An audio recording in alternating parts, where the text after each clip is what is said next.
Okay, so I'm gonna try this. I hope this works. Screencastify kind of changed a little bit. But anyways, I'm making a very brief video, which will still probably be 10 minutes, just about how to use some basic tools on our Jostens, Yearbook Avenue, the way we're gonna design and make our yearbook. Those of y'all that were on Walsworth, I can tell you now that I've been over at Ramey and using Walsworth, they pretty much do the same kind of things. Like anything you want to do that maybe you knew how to do in Walsworth that you can't figure out how to do in Jostens, we can figure it out. It's just a matter of things are in different places and have to hit different buttons and things like that. My plan is that everyone is here on Monday and I will be going over this in class. And then I'm going to give y'all Wednesday in class to work on this as well. We'll probably have a little time on Monday as well.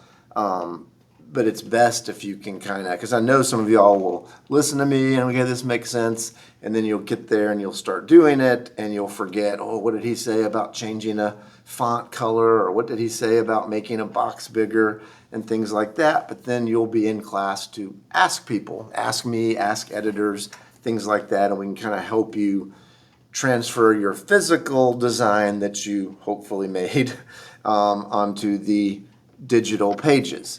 We have a B week, so I'm not going to see you except Monday and Wednesday this week, but then I'll see you the following Monday, and I even was going to kind of extend a little bit, at least part of the class period on Monday, for you to finish this up.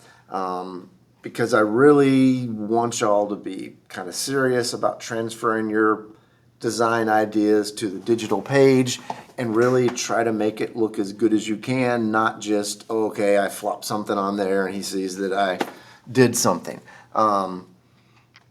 Layout and design it's fun, and for a lot of people just love it. That's all they want to do.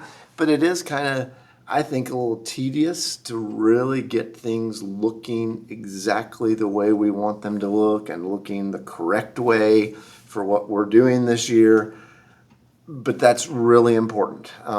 There's nothing wrong with something taking a bit of time, especially as you're just learning it. All right, anyway, so let me just get into some basic things. So once you log on to Yearbook Avenue, it'll probably look something like this. Y'all's looks probably a little different than mine. But you're going to get to your page, because I have assigned you a page in Classroom. I'll make sure you know what that is, or a spread, a 2-page spread. You go to Layout Pro. To me is kind of the easiest way. Then over to the left, you see all these different pages. And you can see that's some things we've been working on and kind of playing with. I've assigned y'all down into the hundreds. I'm just going to choose page 50 and 51. So when I click on it, that's what pops up here. So that's how you will get to your page. And in all seriousness, make sure you go to the right page so that you don't hurt someone else's work that they're doing. And also so I will know where to correctly find the stuff that you're working on. Over on the left here are the things you will need. So I'm going to show you how to put images into the layout. I'm going to show you how to make both picture boxes and then just like a box that you might use, like make a box to put a bunch of quotes in or things like that. And then I'm going to show you how to do text, different types of text. And then we'll talk a little bit about editing those and changing color and things like that. Like I said, this is pretty basic. I honestly don't really mean for you to, most of you may never even watch this video. It's more for maybe you're at home on Thursday night and forgot how to do something and just maybe want to watch a little bit of this. Or maybe if someone's absent on tomorrow, on Monday, I will definitely want them to watch this as well. But I know some of you might want to do some things, and I'm not going to cover that here necessarily because I just can't make a 2-hour video and covering every possible way you could design things. But that's where you can ask me, ask editors, especially if we can do that in class time would be best, and we can show you how to do things. Or you might, hey, can we do this? And so there are a few things that we don't have the capability to do, but not much.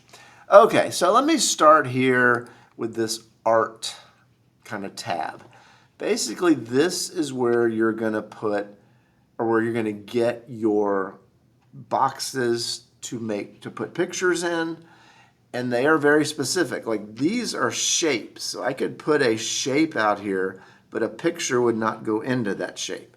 I want to make sure I grab an image, and that's what I want to put on the page if I want to put a picture there.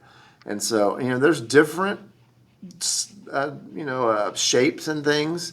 Right now, I'm not saying no about anything that you're practicing with, although we do tend to avoid most shapes other than squares and rectangles, but we can talk about that later. But I'm going to grab a picture box, I'm going to pull it over here and drop it on my spread, and I can move it around, but what I'm going to do is make it bigger.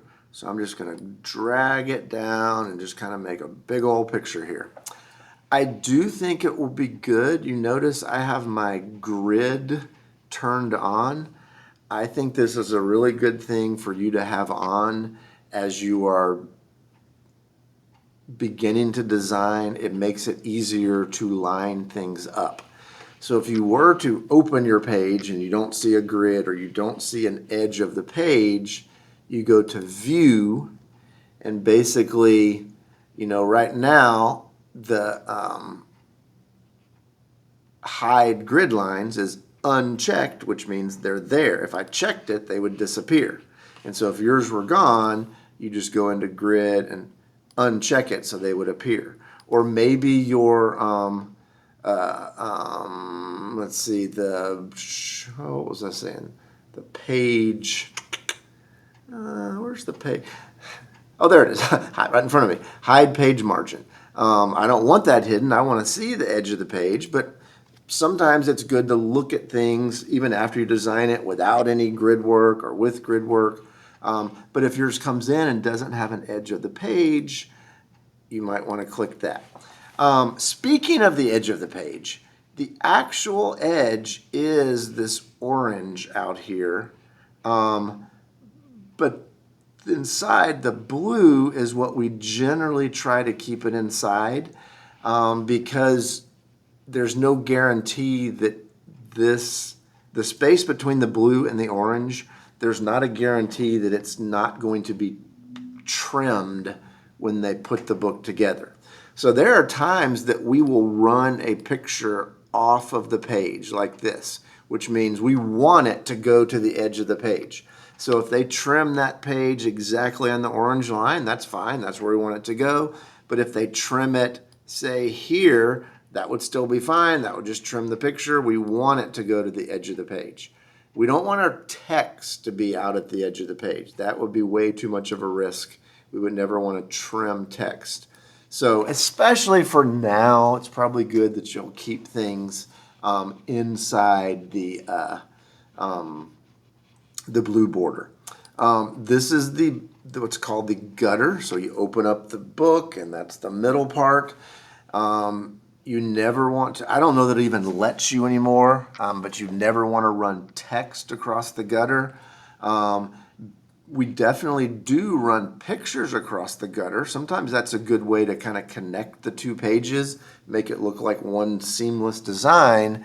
But if you do that, we got to make sure we don't put a picture in where the main subject is right in the gutter. That can be an issue sometimes.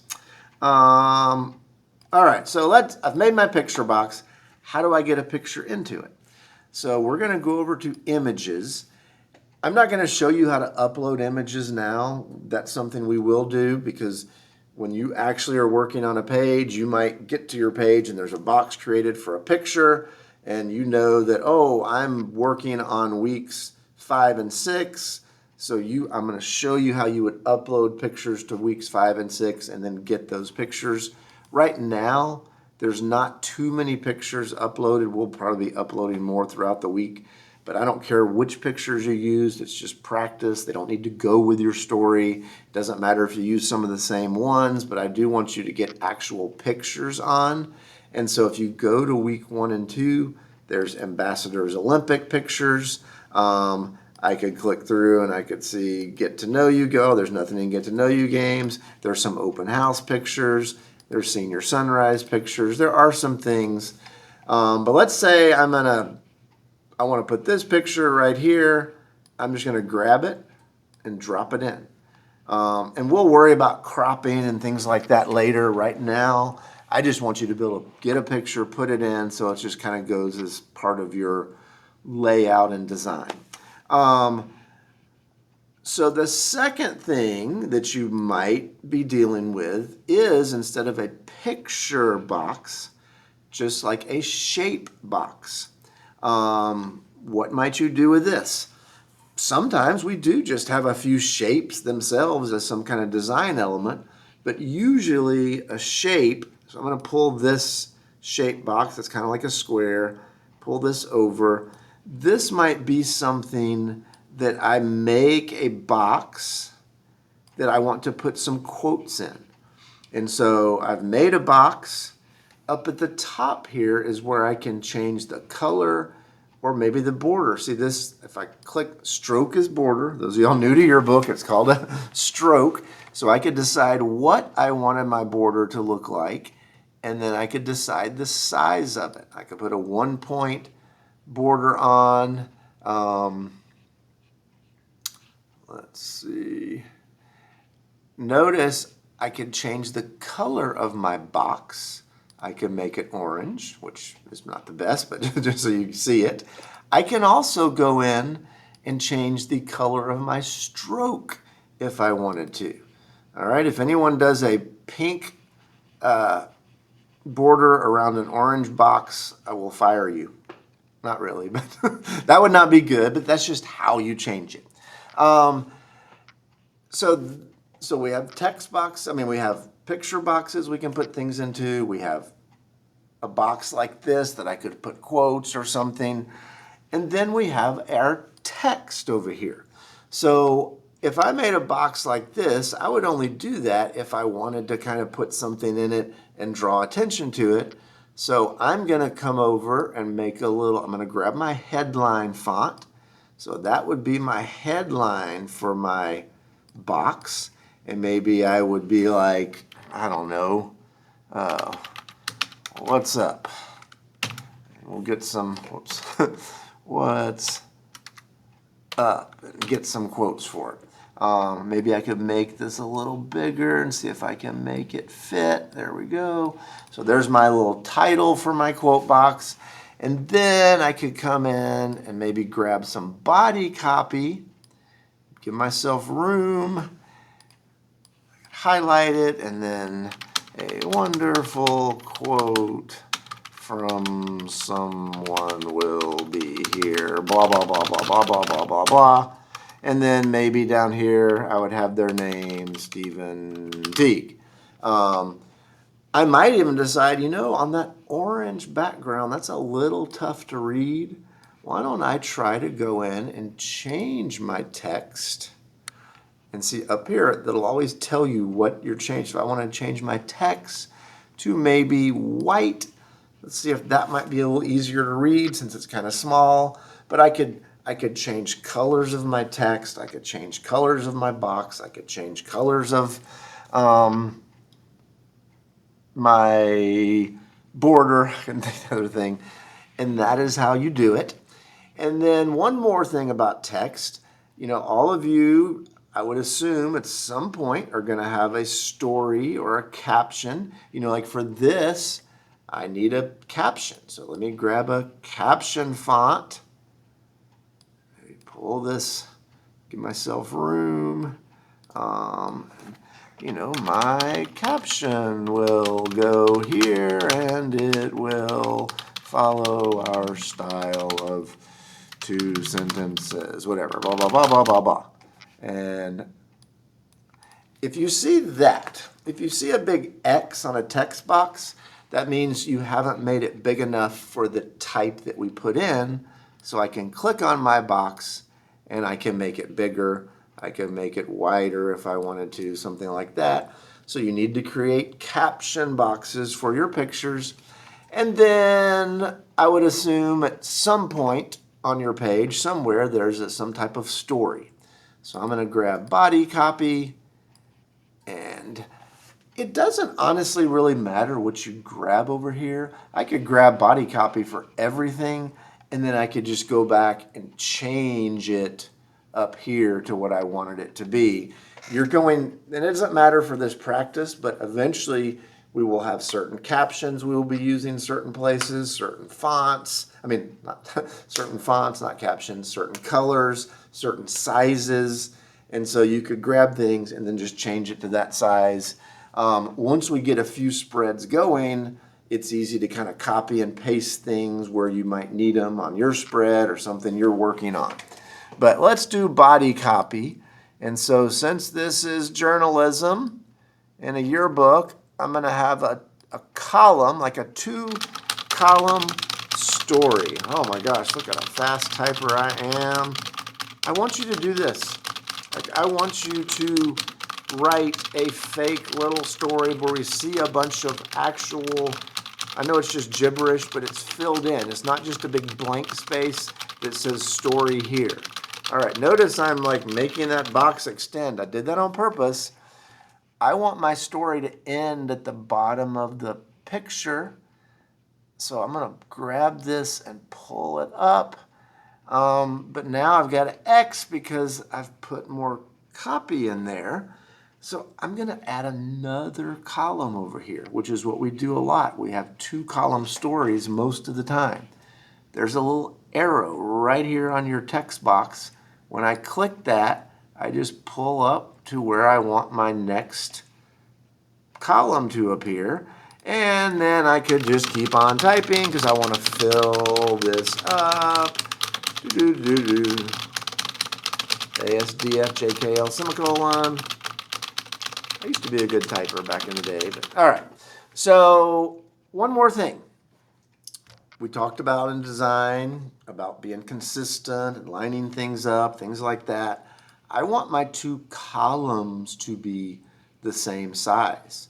So it looks like that's a little lower, so let me raise that up a little bit.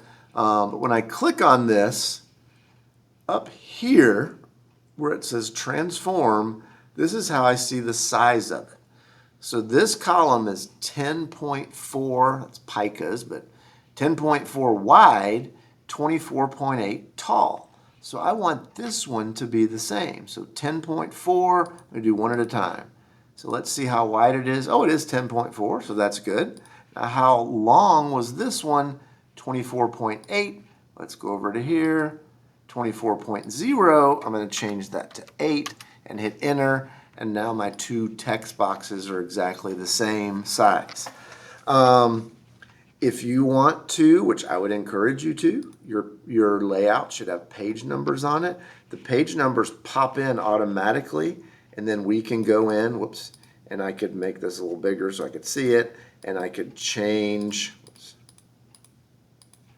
Oh, the page, oh, I forgot about that. Never mind, we'll worry about page numbers later. I forgot that they turned them into kind of template stuff a while back. So don't worry about the page numbers. If you have an idea that you wanted to do that's really cool, that you can talk to us and I'll go through and kind of explain that. But your design that you physically made should have 4 different modules. Hopefully you followed those rules we made. One is dominant, all that good stuff. And then you're just going to be looking at your physical thing and transforming that to the page. Where you have pictures here, we'll draw picture boxes.